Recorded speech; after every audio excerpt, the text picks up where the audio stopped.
आजची सकाळ महाराष्ट्रासाठी काळी ठरली।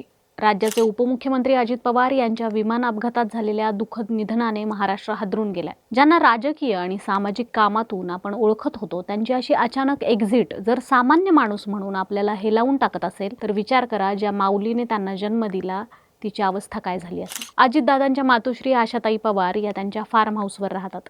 रोजच्या प्रमाणे आजची त्यांची सकाळ सुरू झाली।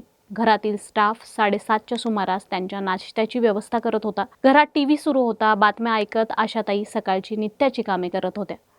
अजितदादांच्या फार्म हाऊसवर व्यवस्थापक म्हणून काम करणारे संपत धायगुडे सांगतात, 8:30च्या सुमारास टीव्हीवर दादांच्या अपघाताच्या बातम्या येऊ लागल्या। या बातम्या बघून आईंनी विचारलं, अरे दादांचा अपघात झालाय का? तेव्हा आम्हालाही आणि आईंनाही असंच वाटलं की त्यांना खरचटलं असेल किंवा थोडंसं लागलं असेल। त्यानंतर दादांना बारामतीच्या मेडिकल कॉलेज इथे आणलं असल्याच्या बातम्या येऊ लागल्या।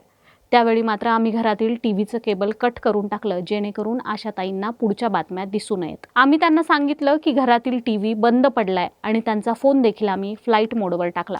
मात्र शेवटी आईच ती, त्यांच्या मनातून त्यांना काहीतरी चुकल्यासारखं वाटत होतं। त्यामुळेच संपत धायगुडे यांचे काहीच न ऐकता त्या फार्म हाऊसवरून चालतच निघाल्या। चला दादांना भेटून येऊ असं त्या म्हणाल्या। मात्र घरातील कर्मचाऱ्यांनी गाडी बंद पडल्याचं कारण दिलं। त्यावरही त्या थांबल्या नाहीत आणि मी चालत जाते म्हणत त्या निघू लागल्या। त्यामुळे नाईलाजाने संपत धायगुडे यांना बारामतीतील बंगल्यावर त्यांना आणावं लागलं। तिथे आल्यावर त्यांना सत्य परिस्थितीची कल्पना आली। अजितदादा नेमके 2 दिवसापूर्वीच आईला भेटायला फार्म हाऊसवर आले होते। तेव्हा पाऊण तास आईंशी त्यांनी गप्पा मारल्या आणि कर्मचाऱ्यांना शेतात वृक्षारोपण करा म्हणत ते निघून गेले। आईचं प्रेम हे वयावर, काळावर किंवा परिस्थितीवर अवलंबून नसतं।